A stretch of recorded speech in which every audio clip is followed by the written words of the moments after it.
Hi everyone. ఈరోజు మనం పొద్దున్నే మేడపైకి అయితే వచ్చేసాము. ఇలాగా మెహందీ చెట్టు ఎండిపోతుంది. ఈసారి ఎక్కువ రోజులు అయిందనమాట కోసి, ఒక 2 నెలలు అయిపోయింది.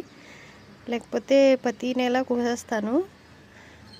ఈసారి 2 నెలలు అలాగ అయిపోయింది. ఆకంతా ఎల్లో షేడ్ వచ్చేస్తుంది.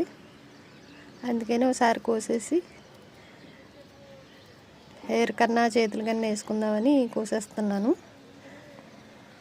ఇది ఇప్పుడు ఎలాగ మనకి రంజాన్ పండుగ మొదలవుతుంది కదా, రోజాలు అయితే మొదలవుతాయి. ఇంకా మెహందీ వేసుకోవడం బెటరు, కలర్ అయితే వేసుకోకూడదు హెయిర్కి. అందుకని నేను ఇలా మెహందీ కోసేస్తున్నాను. నాతో పాటు సోనా చూడండి ఇక్కడికి వచ్చేసి ఎలా పడుకున్నాడో. నేను ఎక్కడుంటే వాడు అక్కడే ఉంటాడు. చూస్తున్నారు కదా. సోనా బాబూ క్యా కర్ రే మమ్మా, చూడండి తోక ఎలా ఊపుతున్నాడు.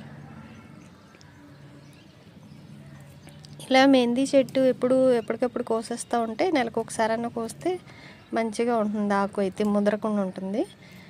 ముదిరిపోతే కనుక అది కలరు రాదు సరిగ్గా, ఆకులు బాగా ఎండిపోతుంది, గ్రోత్ అన్నది తగ్గిపోద్ది అనమాట. అందుకే నేను నెలకు ఒకసారన్నా దూసేస్తూ ఉంటాను ఇలాగా. చూసారు, ఈసారి ఇంకా పెద్దగా అయిపోయింది ఆకు. ఇంకా చిన్నగా ఉండగానే కోసేస్తాను ఎప్పుడుని. ముదిరిపోయింది చూడండి, కలర్ కూడా మారిపోయింది.